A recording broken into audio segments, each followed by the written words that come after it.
I've just cooked one of the richest stews I've ever made, and it might surprise you to hear there was no meat in it. This is a mushroom ragu, but not that sad watery kind that you've probably had before. This is deep, dark, rich and velvety with the kind of flavour you'd only expect from hours of slow cooked meat. And the secret to getting that depth of flavour? Well, it's not just the mushrooms, it's what you do with them. For this ragu, I'm using 4 different types of mushrooms, each bringing something a little bit different to the dish. Now, for me, chestnut mushrooms are the backbone of this dish. They not only brown really well and have a great flavour, but more importantly, they hold their structure after a long simmer, providing this incredible texture to the ragu. I'm including a pack of mixed exotic mushrooms just to add some variety and texture to our stew. My pack only came with shiitake and oyster mushrooms with a couple of decorative mushrooms as a sort of token gesture. To be honest, variety-wise, it was pathetic. So feel free to swap these out for whatever you can get or whatever you prefer. And if you want to play around with deeper mushroom flavors, try dried shiitake, as they actually have more intensity than fresh ones. So you can always use those rehydrated instead. Lion's mane. Now, I'm including this because I've never actually tried it before and everybody seems to rave about it. These have this sort of amazing, meaty, shreddable texture, and hopefully if they are as good as people say, they'll give this ragu that really hearty feeling. And finally, dried porcini. Now, these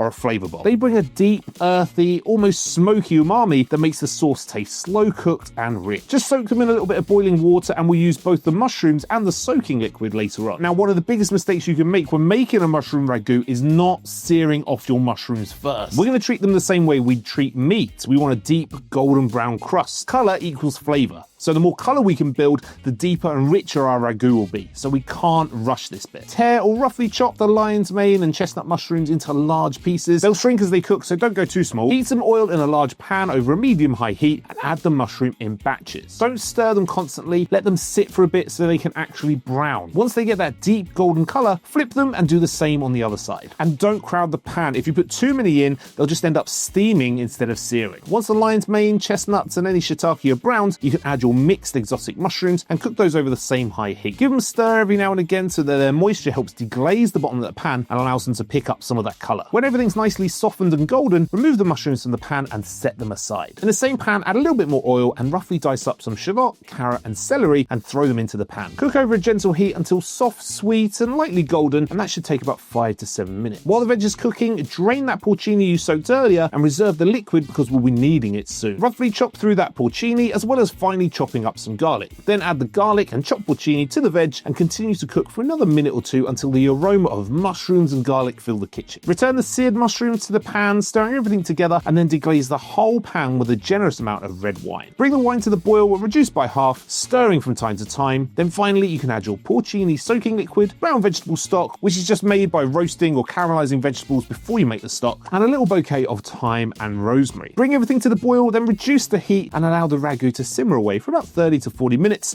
until everything reduces down to a thick, rich, glossy ragu. Taste and adjust the seasoning and this ragu is ready to go. If you'd like the full step-by-step method all written out, you can find it over on my Patreon along with all my other recipes. It's a great way to support the channel and find every recipe in one place. Now, while the ragu simmers, we can get something ready to go with it. You can have pasta, I mean that's fine, it's a bit route one, but for a stew as rich and luxurious as this, you need something just as comforting. And for me, polenta is my number one choice. Add your polenta to a pan with a pinch of salt and enough water to cover everything. Bring it up to the boil and then drop the heat and let it simmer for around 15 minutes, stirring often so it doesn't stick or catch the bottom of the pan. If it starts to look thick at any point, just add a splash more water. We're aiming for a smooth, thick and creamy polenta, not a stiff one. Once it's cooked, finish it while it's still hot with plenty of grated parmesan and a good knob of butter. Stir everything through until it is glossy and rich, and it should be soft, silky and spoonable, the perfect base for that mushroom ragu. And all there's left to do is spoon that creamed polenta into bowls and ladle over that dark, glossy mushroom ragu. Finish with a little chopped parsley for health and then tuck into this stunning little rustic number. This is the kind of dish that tastes like it's been simmering all afternoon, but in reality, the mushrooms have done all the work for us. It's rich, comforting and deep in flavour, and it proves that you don't need meat to make something taste luxurious. If you make this, let me know how it went, and if you want the full step-by-step recipe all written out, you can find it over on my Patreon along with all my other recipes. It's a great way to support the channel and get all the recipes in one place. And if you want more recipes like this one,